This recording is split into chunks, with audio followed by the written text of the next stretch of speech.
Hello, everyone.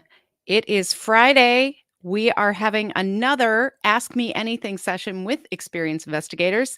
I'm Jeannie Walters, and today we're going to be talking about customer touch points, why they matter, how to pay attention to them, what to do about them as a customer experience leader. Now, as always, we are very interested in your questions. And so today we have Paige from our team here with us. Good morning, Paige. Good morning. Super excited to be here. It's another great Friday for LinkedIn Live. Yeah, exactly. So as people join us, we of course love to hear where they're joining us from. If they have questions, they can drop that into the chat and you'll be paying attention to those. Yep. So we're both in the Midwest and we've had some up and down weather. What's the weather like in Kansas City today? Earlier this week, it was like 87 and beautiful. I was wearing shorts. I was out in the sunshine. And then yesterday was frigid. It was like in the 50s. Today's getting a little bit better. It says this. It says the Chicago base first. You're right. Yeah. So my chili, since I'm a lizard, so that's freezing to me. I was really excited because we have a sunny day and it's hitting the 50s today. So I was thinking that was warm. But yeah, it's been very up and down throughout the spring. We keep having fake spring and false winter. So yeah, it needs to just chill out, like give us the green, pretty flowers and the 75-degree days. Like, love it. I am loving seeing like the tulips pop up and stuff. This is so yeah, it's so pretty. That's my favorite time. Definitely. Excellent. Well, you'll be here to pop in and let us know when we have those questions. Yep. Otherwise, we've got, as always, a lot to cover. That's kind of our specialty. So let's go ahead and jump in. Thanks, Paige. All right. As you join us, please feel free to let us know where you're joining us from. If you have questions, of course, that's why we're here. So go ahead and drop questions. Even if it's outside of this topic, if it's around customer experience, I'm happy to see if I can help. All right. For those of you who don't know me, my name is Jeannie Walters. I am founder and CEO of Experience Investigators. I have been in the customer experience world for more than 20 years. And I'm happy to say that Experience Investigators will be celebrating our 15th anniversary this year, which is pretty exciting. Now, there are lots of ways to connect. I really am trying to empower leaders like you to have the right information so you can get that buy-in for customer experience. It's such an important way to really show up for not just our customers, but for our organizational results. And so we have tons of resources for you at experienceinvestigators.com, including a learning center with all sorts of articles, videos, etc. We have a YouTube channel in case you've missed any of these webinars in the past. And of course, lots of LinkedIn learning resources for you, courses on all sorts of different subjects. So if you have a LinkedIn learning subscription, I highly recommend checking some of those out and let me know what you think. All right. So when we are talking about touch points, it's such an interesting topic because in some ways, we want to categorize everything in the customer journey. We want to make sure that we have customer segments and we want to make sure that we understand the phases of the journey and we want to make sure that we understand the channels and things like that. But when we talk about touch points, people often kind of struggle with what we're talking about. Here's the way I like to think about it. When we are looking at the macro version of a customer journey, then we are looking at things that we believe are happening to the majority of customers the majority of the time. If we drill down a little bit and we really think about how do we build relationships? How do we actually get to that point of mutual trust? How do we make sure that we are delivering for customers every step of the way? And that comes down to touch points. This is about building that customer relationship one step at a time. And it's about every interaction that they have with you. So we have an opportunity at every single touch point a customer has with our brand to build or erode trust. Now, I've talked about this in the context of micro moments in the past as well. Those are those moments where we really want to drill down and figure out what's actually happening. Touch points can include a whole bunch of things, and sometimes This is the language that our marketing team understands. This is the language that our leadership team understands. So really think about touch points as every single interaction that a customer may have with your brand. Now, this is beyond just thinking about things like, well, they buy something. Really think about what is the touch point there. They have to go through certain steps. So they have to maybe go to a site. What happens when they get to the site? Can they actually find what they need to purchase? What is the communication that comes out to them afterwards? So when we say things like, well, our website is a really great touch point, that's that's too broad and big. That is not really respecting the way that touch points are about those interaction points throughout the customer journey. So, customer experience touch points are also more than transactional moments. This isn't just about that transaction of purchase. This is about all those things that lead to purchase. How does somebody put that into their cart? How do they feel about the payment process? Is it easy? Is it something that, every click, every interaction, that is a touch point? So, when we talk about customer journey touch points, sometimes people say, "Oh yeah, we've talked about this. This is about that, business jargon that people throw around." I really believe that this can unlock a lot of opportunities when you handle it as a real thing. When you really look at what are the touch points and how do we understand that from the customer's perspective, because the more that we can get there, the more we can personalize the experience, the more we can look for opportunities to lead them proactively to where they want to go.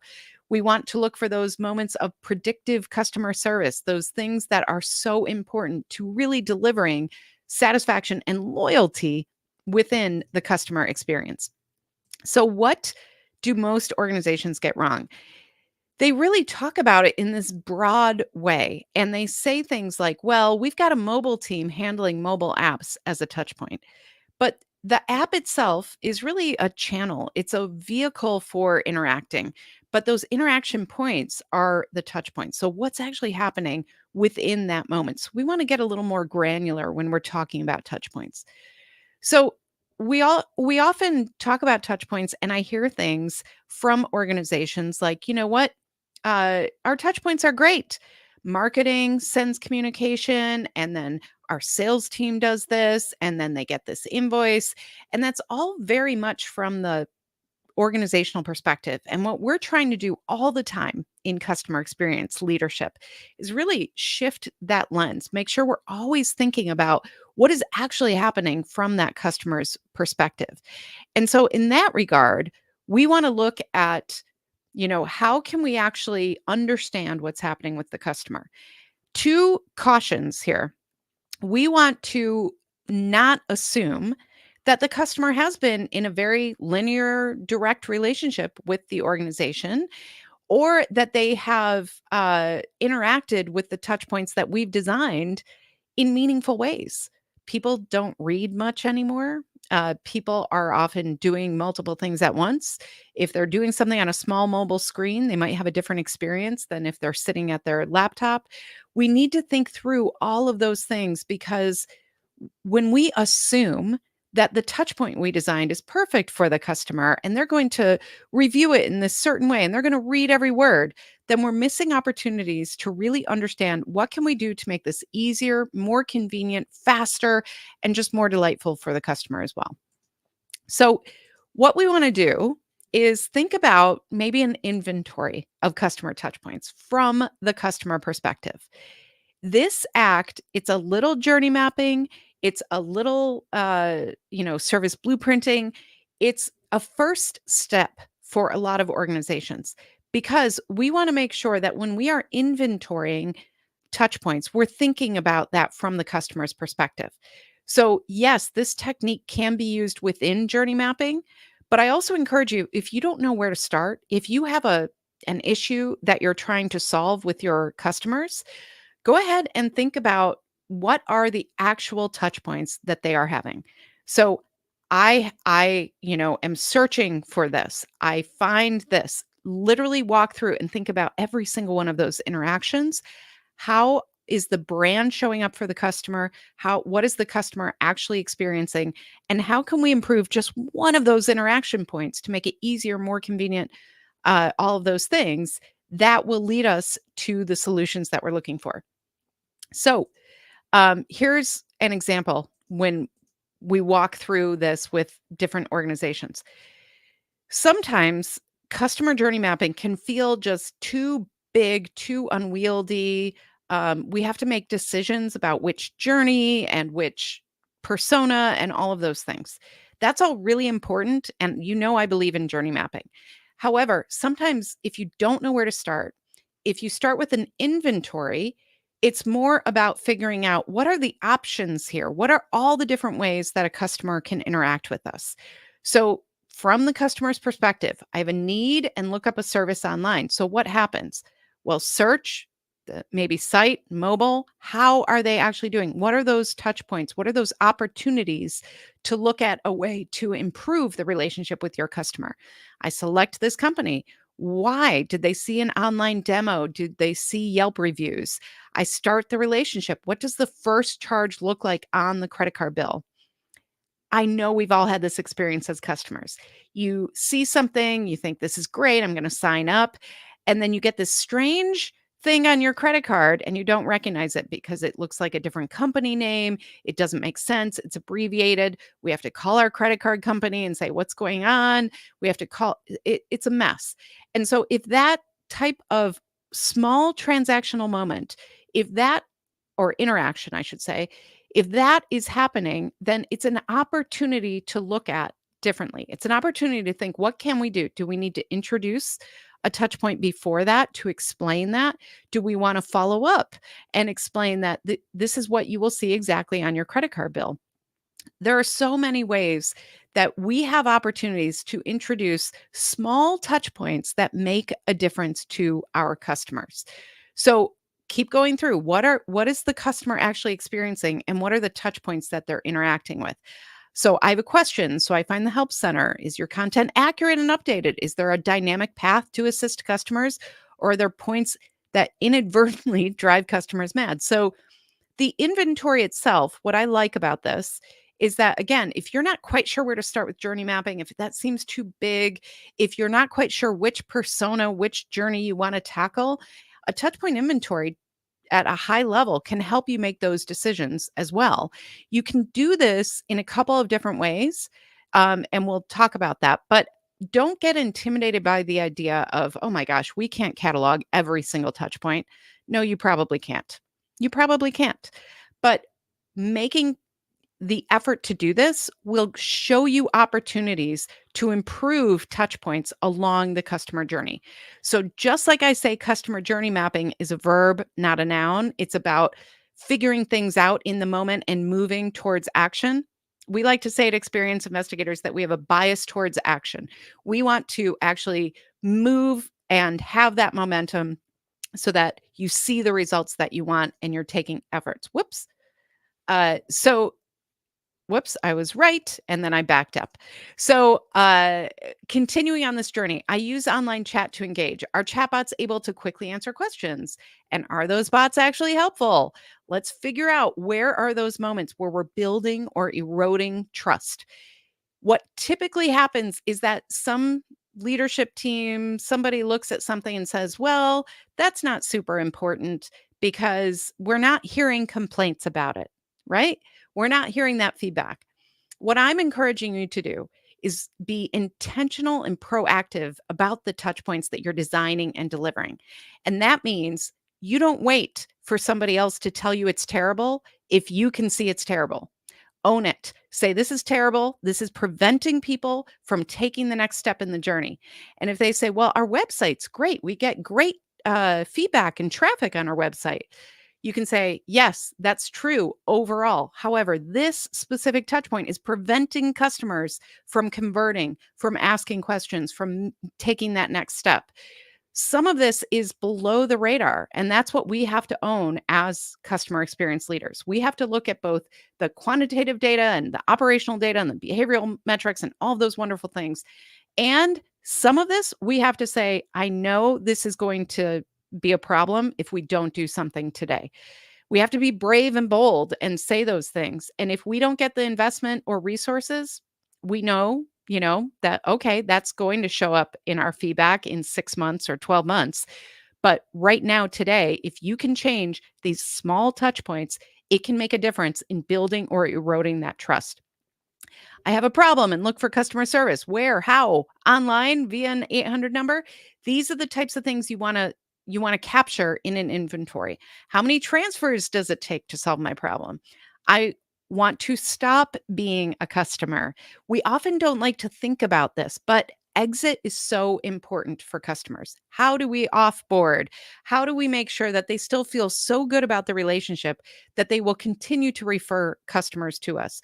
Or maybe, you know what? It's not right now. It's not something that works for that customer today, but it could in the future again.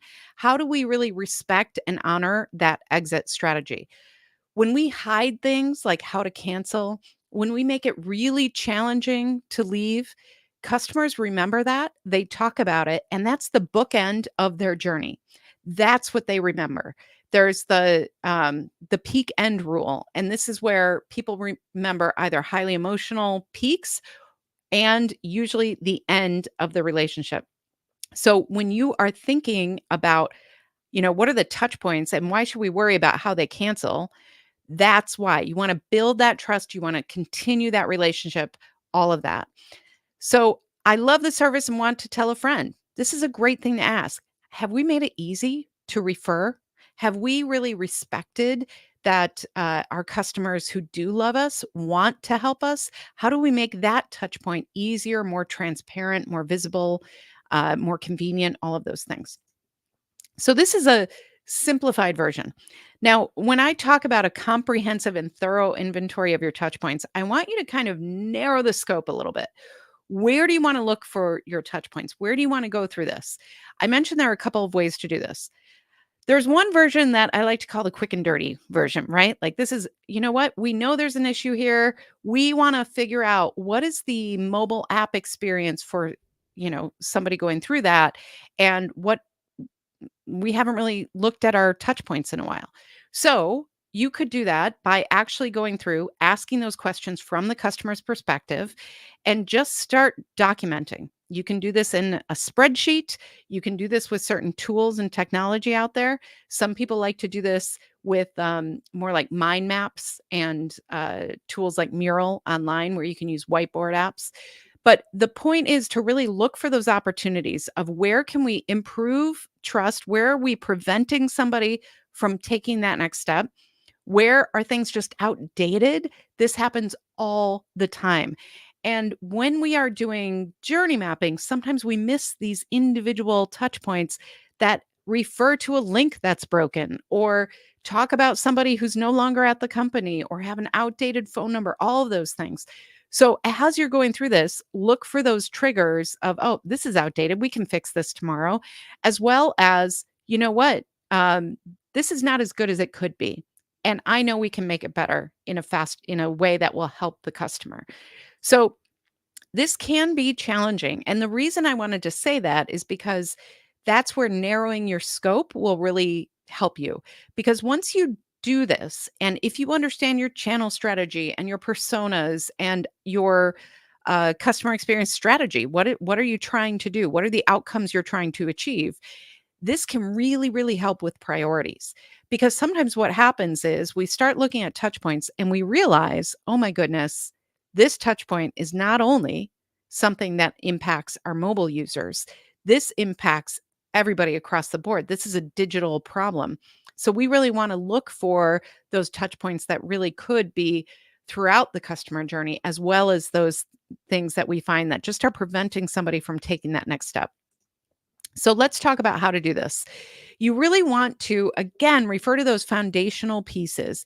You need to know what is the promise that you've made no matter what, and what is your overall customer experience strategy. So, of course, we use the customer experience mission statement and a customer experience success statement that define these things. If you have that buy-in, then you really use it to say, okay, if we said that our promise to customers is to be where they need us to be, And we know that, you know what, we have a big problem with one of our regions. We know that we are not where they need us to be. Well, that might be a good place to start looking at your touch points. But you also want to tie that back to your priorities based on your organizational outcomes. What are you trying to do? So if you're trying to make sure that more customers in your software as a service organization renew, you want to start looking at the touch points leading up to renewal. You want to start looking at what are the things that maybe aren't working or aren't proactive enough that are losing people in that renewal process. So you really want to kind of narrow your scope about what you're doing based on your mission and your success statement, and then get granular about those touch points. So journey mapping is really a great way to do this. There are kind of layers to this. So you can do a high level journey map and then decide, okay, where is it we really want to dig in on these? We've talked about micro mapping before. This is hand in hand with micro mapping as well. Those two things really dovetail nicely if you're doing a touch point inventory and micro mapping. So, but really, this is a tool. And that's what I always want to stress. It's not about the deliverable of a map. That only gets you so far. What you want to do is really use that map as a tool for where you want to go. So focus on your goals first, focus on one area at a time, and then create action plans to execute. This is really about progress, not perfection. And so when we say that, I just want to remind you that, again, it's wonderful when people say, oh, we should take an inventory of all the touch points a customer has with us. We have to go back, just like for voice of the customer or customer feedback programs. Curiosity isn't really a reason, right? Unless a reason to do something, unless we have an outcome that we're driving towards. So we have to get really clear about what our goals are. Everything is changing so fast today, both in the world around us and with how customers behave. We do not behave the same way we did a few years ago, depending on the region, depending on demographics, all sorts of things. But we are changing faster as humans. So, what that tells us is if we try to do all this stuff, by the time we finish one phase, the world has already changed. So, touchpoint inventories are kind of about fast action. They're about figuring out where are those moments that we can really make an impact, even if we don't have the right data quite yet, even if we are waiting for certain things. If we can see ways that we can, proactively and intentionally design that next step, figure out where are those interaction points that maybe aren't working as well for the customer, that's what really lines up nicely with that customer-centric vision of this is who we are and how we do business. So if you need some help on this, we do talk about journey mapping quite a bit. We have a couple of courses for you in LinkedIn Learning. And one is this journey mapping one. There's another one called Journey Mapping in Action, which kind of guides you through a case study. So if you haven't checked those out, those might be valuable to you. At this point, I would love to hear your questions. I would love to, and I forgot to show this, but this is kind of fun. So we have this European college textbook called Consumer Behavior, spelled the European way. European way.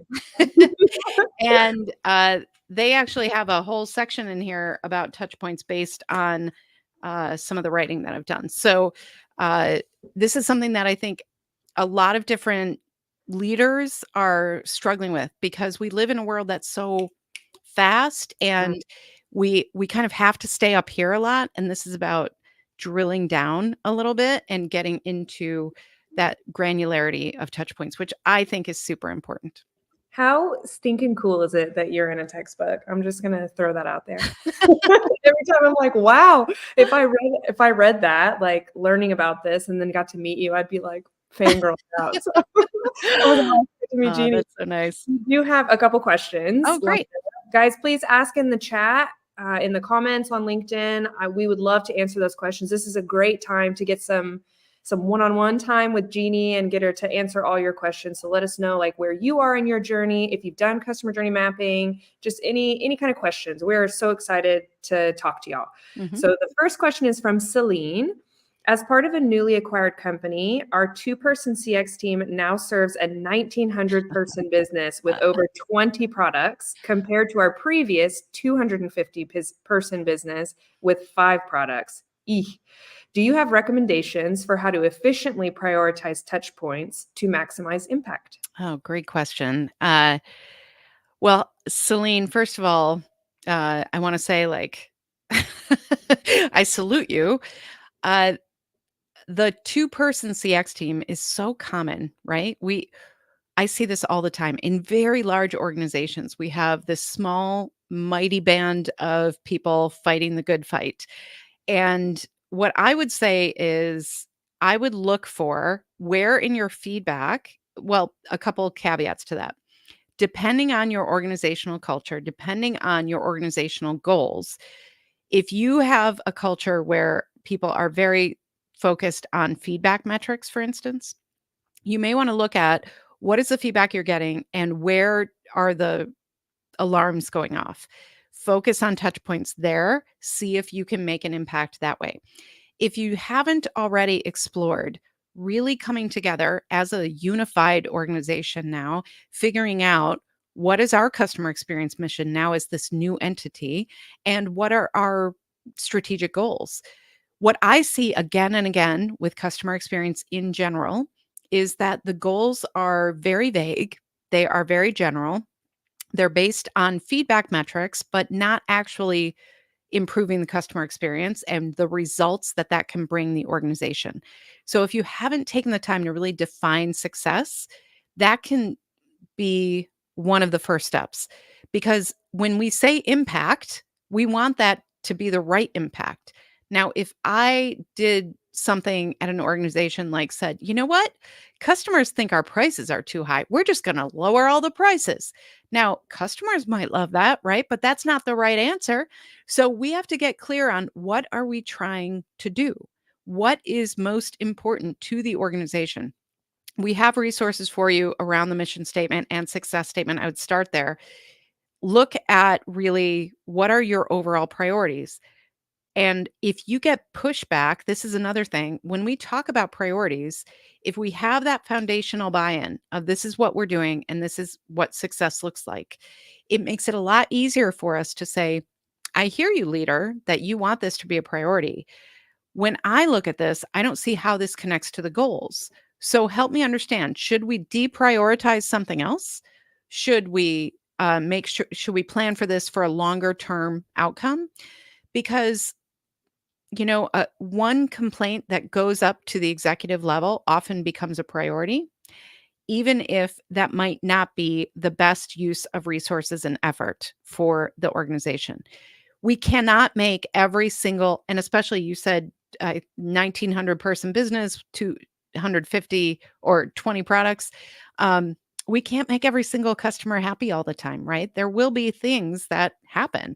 And so by getting clear on what your priorities should be, then you can decide, okay, this is where we should focus on touch points. This is the impact we believe it will have. This is how we'll work on it. These are the resources we need.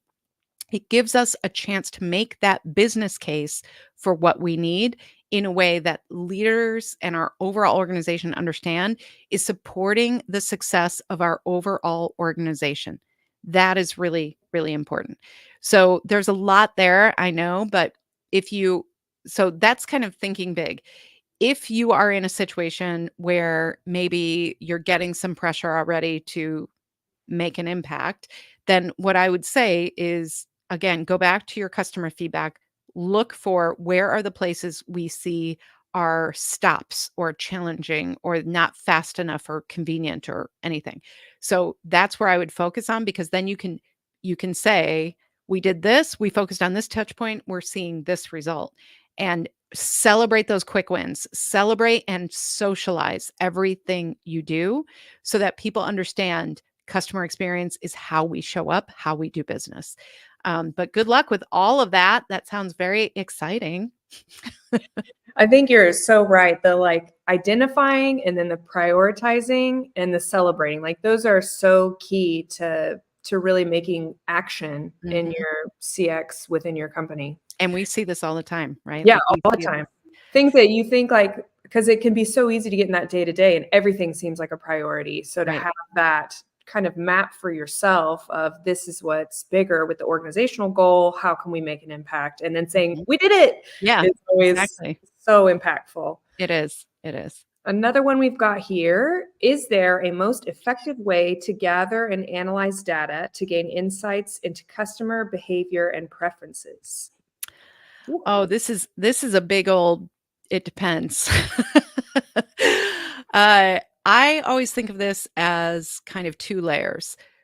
When we are collecting customer data, what we are often doing is relying on what they tell us. We are sending out things, we're asking for their feedback. That's an important step, but that's only one piece of the pie.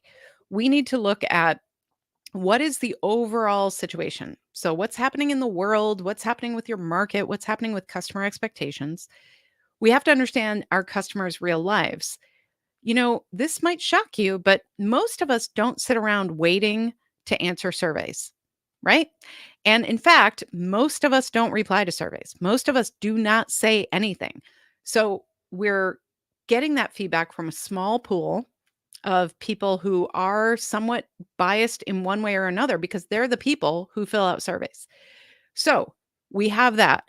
When we are looking beyond that, we want to look at, again, going back to what's important to our organization.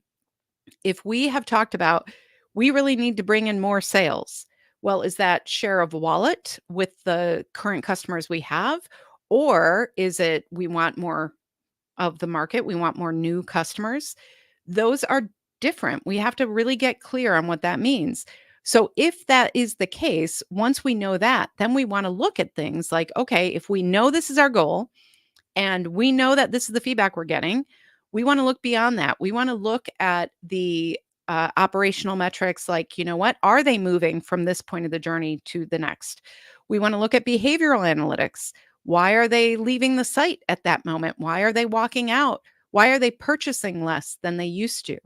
We want to then look for, what can we learn even further, or what can we do about it? What can we experiment with? Can we do some A B testing? Can we roll out some pilots? Can we just interview and observe customers and ask them for that input? Can we have a co creation session? There are all sorts of different ways. But the point is, when we talk about data, sometimes I think we as business people get a little stuck in the idea that it's quantitative data. Data is data. I know some of my data wonks out there don't like when I say this, but anecdotal data is still data. So, what that means is when you hear that story and you say, oh my gosh, we should never treat any customer that way. That's horrible. That's not who we are. That's not living up to our mission. That's not going to help us achieve the success that we've defined. That is still important data because the whole point of data is to inform us to take action.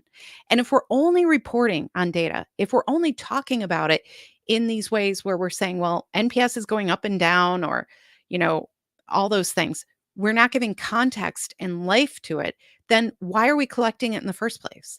So make sure that you avoid becoming what we call a number narrator, which is what happens to a lot of CX people, and make sure you're providing that insight and context, all related back to who you are as an organization and the promise you've made, no matter what. That's your mission and your strategy. What are your strategic goals that you're going for as an organization?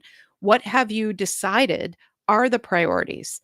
Once you do that, then everything else gets a little easier as you're making those decisions. When you incorporate this into things like customer journey mapping and touchpoint inventory, then that's where you get that really rich view of who your customer is. So you can share that within your organization and you can say, you know what, this is who our customer is. This is the problem they're having right now. I think we could do XYZ. Or that's when you reach out to other leaders and you get that cross functional buy in. You say, I don't know what to do here. This is, let's work together and figure out how we can get better results on this, which will lead to more revenue, more market share, whatever it is that your organization is really aiming at in that moment.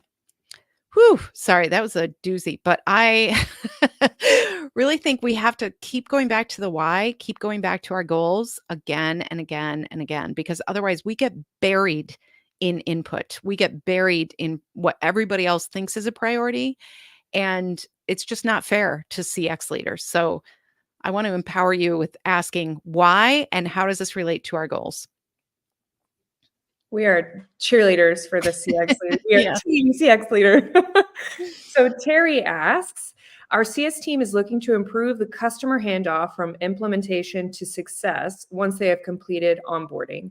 I'm currently examining the implementation process to determine the sweet spot of touch points where the Mhm. CSM should pop in their faces to be memorable so that when the customer completes onboarding, the CSM is not a stranger coming in and taking over. Right. Do you have any tips to help with this? Great question, and you are so not alone. We see this all the time. First of all, I love that you're looking at that handoff because it's so important to the client relationship, and often it's just overlooked or neglected. We as clients, I know, have all felt that where we have this great relationship with a salesperson, and then all of a sudden you get this new name in your email and it feels very foreign and kind of cold. So, a couple ideas here. One is instead of looking for kind of just the moments of when should they pop in so they're warm, think about where in the journey might the prospect or client at that point need that reassurance. Reassurance is one of the best gifts we can give our customers.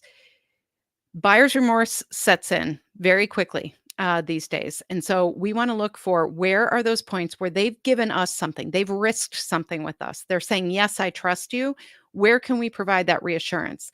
Having the CSM step in and provide that is a great way to start that relationship in a really warm way. It can be very simple. It could be things like, oh, yeah, we got that part of the contract done, or thank you so much for that, or we wanted you to know that we're really looking forward to XYZ and get specific about that. That reassurance of, I'm seeing you, I know you, I recognize where you are on the journey. That can be very helpful. The other thing I would focus on is what is the behavior that you want from these CSMs? Because I've seen a lot of organizations that say, oh, you know what? Sally does such a great job as a CSM because she comes into the final part of the sales journey and does a great job. And everybody says, okay, well, we should do that. And then Stan starts showing up, but he doesn't really understand why he's there. He's kind of annoyed. He's taking notes off camera. He's not really engaging because he doesn't quite know what to do. So if you have those superstars on your team who already are getting those types of results, look at the behaviors that they are doing, look at the actions that they're taking, and then build your touch points around that, not just saying be like Sally. And then the other part of that, I would say, is how can you make that transition so that instead of saying, okay, this is it, you're now with the CSM, there is still that transition where the relationship that they had in the beginning is brought over just a little bit, as well as where are those key moments of reassurance that we might want to look at having that first contact they have all that trust with, stepping in and saying, hey, I'm just here because we're really excited about starting this. And then the final thing I'd say is look for moments of celebration. One of the things that we've worked on in the past with our clients is really thinking about, especially in B2B, these are big decisions our clients are making. This is no small thing. So if we can look for a way to celebrate with them that it's more than just a transaction, it's about their success for real. So it's called customer success, right? So we want them to be successful. So what does that look like? Well, if you know that, you could do something that's a little extra, a little nudge. One of the examples that I've seen here is we have seen like certain really personalized, and I'll call it swag, but really it's personalized kind of gifts that are branded that say, "Hey, I'm the CSM. I want you to have this because we're so excited." We've seen things where we invite them to certain events. So I think I've used this example in the past, but it wasn't quite the same with CSM, but it was a similar intense process. And it was a construction company that they realized that the sales process takes so long and that you build up all this trust and then you get handed off to basically a general contractor. And they were having a similar issue here. And one of the things we realized was when somebody finally gets through that sales process and they feel really good about their choice, that starts diminishing if we neglect that moment of celebration. So really look for what can you do. We invited them to, okay, when we kick off, when we have the first beam of a building, we're going to have a little celebration with the leaders where you get to sign the beam of the building that we're building. And this was cool stuff. Hospitals, churches, schools, big things. And so it was just this really unique way that they could set themselves apart. It also built trust with that new person, with that contractor right away, because they said, "Hey, I'm so excited. I've learned all about you." So there's that reassurance. And I want to make sure we schedule our celebratory event where we do this really cool thing that you're invited to. So it creates this moment of anticipation for the celebration too. So lots of ideas for you, but essentially look for moments of trust, reassurance, celebration, and then make sure you're describing the behavior that you want and not just saying be like Johnny or Joe. Great. Considering that customer experiences are constantly evolving, how can we adopt an adaptable and responsive approach to customer journey mapping and touchpoint optimization? Mhm. Another great big question. You all are on fire today. I love it. So when we talk about, and this is where I go back to, at Experienced Investigators, we have a bias towards action. And the reason is because I don't want to wait for the customer journey map to be officially official if we see something that isn't working that we can fix. We want to empower people to say, this is not right. We need to get this done. However, it all comes back to that governance, that centralization of your customer experience priorities and efforts. So if you don't have that cross-functional team, if you don't have CX leadership, you're going to have scattershot improvements that may or may not be optimizing the customer journey. So that's why we really want to look at a holistic view of the customer experience. The journey optimization, the touch point optimization, there are tools out there today that are pretty impressive that use AI and machine learning and all the fun stuff and robust data analysis to help us prioritize those moments that need to be optimized. If you have access to that, fantastic. Lean into those tools, but never lose your heart and humanity. If you see something that's not right, it's not right. Um, and then you have to decide, is it a priority right now based on where we are in the world and our goals and everything else? So, and Paige has heard me say this a lot of times, but I'm like, I wish there were this perfect linear thing that we could say, this is how you approach customer experience. And there are folks out there that say that. I just feel like the most important part is getting those foundations right, because then that helps with all of these different pieces. So if you have the tools to help you do that, that's great. If you are looking for ways to prioritize those different things as the world is changing, one of the things that if you follow our podcast Experience Action, once a month we do something called CX Pulse Check, where we look for what are those stories out there about innovation and customer expectations changing and all of these things. Because if you're not proactively paying attention to that, it's so easy to think that you're optimizing the right thing when you're not. So we have to kind of stay ahead. We have to look for those points of innovation based on where we are in the world. So if you have that cross-functional support, if you have that CX team, add something to your agenda where you say, what else do we need to know about the world, right? Like, what else do we need to know about what's coming, not just for our organization, but in general for customers? Your customers are not just comparing their experience with your brand to other competitors. They're comparing their experience with your brand to every experience that they have. That's why you hear things like the Amazonification, gosh, of things, or the The way that things are more on demand everywhere you look, that's not based on necessarily an industry. That's based on an experience. And so make sure that you're also looking for ways to optimize in that regard as well. But there's no like quick fix here. We really just have to look for, again, what are we optimizing for? Go back to your why. Are we doing this because it will help us achieve our goals? Will it help us live our mission better? Will it help us deliver for our customers in a way that does both of those things? That's what we want to look at for that optimization.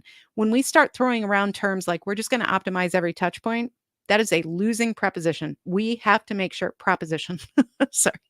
Uh, we have to make sure that we are always looking at how will this drive the business forward or the organization forward?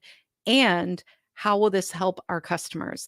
Those two things always have to be considered at the same time whenever we're prioritizing or optimizing. One more little tactical thing too is if you have a journey map and you want to come back like every quarter, every 6 months, whatever, and just review it again, that can be just a very low tech way to keep things going. Bill's making a little mini appearance. This is my cat, Mini Bill, guys. Bill If he is our junior director of purring. yeah, if he gets a little aggressive, he just wants snuggles. Yeah. So we have one more question. What are some common pitfalls to avoid when creating customer journey maps? Great question. This is really about defining what you're doing first. That's what I often don't see. We get calls all the time, and people say, well, we need a journey map. And the first question we ask is why? And I can't tell you how many organizations really don't know. They don't know why they need it. And if you don't know why, what happens is it becomes an exercise in curiosity and research, which can lead to good outcomes, but you really have to make sure that you are driving towards a certain goal, that you understand the scope, because a lot of organizations say, well, we want to do all the whole journey for every single customer segment that we have. And that sounds great. But if you start there, it will take you sometimes months, sometimes years to really get there. And by then, the world has changed. So I would look at this as why, like start with why. Why are we doing this? What is our goal with this journey map? Is it to improve a certain area? Is it to just understand what's going on? Fine. But then what's the action plan after that? If it's just because we're curious or just because we've heard it's the thing to do, then you're going to have a poster on the wall and that's about it. We have to look at this as a tool. So, what is the tool for? And then the scope, and really starting small enough where you can see the outcomes and then build on that. I like to say that maps can be extended horizontally or there can be layers. So if you start with one persona, one journey, one goal that you're trying for, you can narrow the scope of the journey map, figure that out. And then if you need to, you can extend that journey. You can build with different personas on that journey. So that's one thing. The other mistake that I see a lot is that some people think they're journey mapping when they're not. They're process mapping. So the whole idea of a customer journey map is to really understand things from the customer's perspective. We like to say, we want to use I statements about the customer. So I have a need. I receive a letter. I'm not, marketing's not sending me a letter. That's not my experience as a customer. So a lot of organizations come to us and they say, well, we've been really, we've done great with journey mapping. And they start showing me, and it says things like, IT does something in the background or whatever. There is a place for service blueprinting, which includes those steps around process and people and technology and tools for your organization. But if you're talking about the very beginning of customer journey mapping, it better be from the customer's perspective. If not, you're missing a huge opportunity. Oh, good. And I see we've got Christopher Brooks, our friend who's at a lot of these. Hi, Christopher. I know it's the end of your Friday. We're so happy you're here with us. Yeah, he was just paying you a compliment, saying that you are so right about the customer journey management and how it can have such an impact on everything. Excellent. Well, Christopher's a definite pro in his own right. So happy to hear that. Well, I think up next, we're going to talk a little bit about flight school. Yeah. So For those of you who have been following us for a while, we launched CXI Flight School last year to really help leaders who maybe aren't quite in the position where they have a big team. They might be starting off or just getting kind of stuck with where they're taking their CX program. We saw this need because we do a lot of things that we just offer the world, right? DIY stuff. You all know that from events like this and our learning center. And we also do consulting with larger teams, larger organizations. And so we started looking at how can we help this group? And it's been really a fun experience. And based on feedback, we practice what we preach. Based on the feedback we got, we've created Ground School, which is the first 3 months where we go through the two foundational pieces. How do you define your vision, your mission, as well as how do you define your strategic success? We go through that together. We give you tools. We have group calls. It's really cool what we're learning. Yeah. And so after that, anybody can go into flight school, which is where we go over all those tools. Once a month, we really provide a best practice that you can put in your toolkit, like customer journey mapping, like voice of the customer programs, all of those things. So yeah. And then you get the access to Genie, which is what I hear a lot of, like in my role with partnerships and just getting to know a lot of the people. Everybody just wants Genie's brain because it is so valuable with these types of efforts. And everybody has similar issues. And these tools are something that in this kind of group forum, it can be really valuable to learn together and then to have that one-on-one time with Genie to talk about your specific problems and how you should use that tool for your specific organization. So I mean, the feedback that we've heard, I mean, there's been large companies, small companies, all of them involved. And it's been just really, really great. Just rave reviews for Genie. Thank you. Yeah. Well, we have a fantastic director in Jillian. And so really we are providing this because we feel like it's needed and because our whole goal here is to empower leaders like you. So if you're interested, we have an application process just to make sure it's going to be a fit and we are launching soon. So if you're interested, check that out. Yeah, and Jillian's kind of like sunshine. So if you guys just That need a little bit of sunshine in your life. is so true. As are you, Paige. Oh, thanks. And then speaking of questions, you can ask me a question on Experience Action whenever you want. So this is our podcast. We also started doing these with videos. So if you haven't checked out our playlist on YouTube yet, all of them are there now. And it's literally a question a week that I answer. So if you have a specific question you want to ask genie.vip. That's all you have to do. That's another great way and completely free to get Genie to answer your questions. You can send them in to me. You can call SpeakPipe. You can send them to Genie, like however you're most comfortable doing it. Like we want Genie to answer your questions. So send them in to us and we'll make sure that they get the attention they need. Awesome. Well, thank you, Paige, as always. And thank you, everybody, for being here. This is such a great way to really just connect with leaders like you throughout the world. We value this time and we really, we hope we honor it by giving you the value that you deserve. So if you ever have feedback, if you ever have a topic you want us to cover, feel free to reach out. Also, we do have LinkedIn Learning courses available to you. We have the podcast. We have more resources at experienceinvestigators.com. And if you haven't checked out our YouTube channel, please go ahead and do that. It's under my name, Jeannie Walters. I hope you all continue to do great work and great things for your customers and your organization because you know what? Our mission is to create fewer ruined days for customers. And you being here today helps us live that mission. So thank you for doing that. Thank you for all you do every day. And we will see you again next time. Thanks, everybody.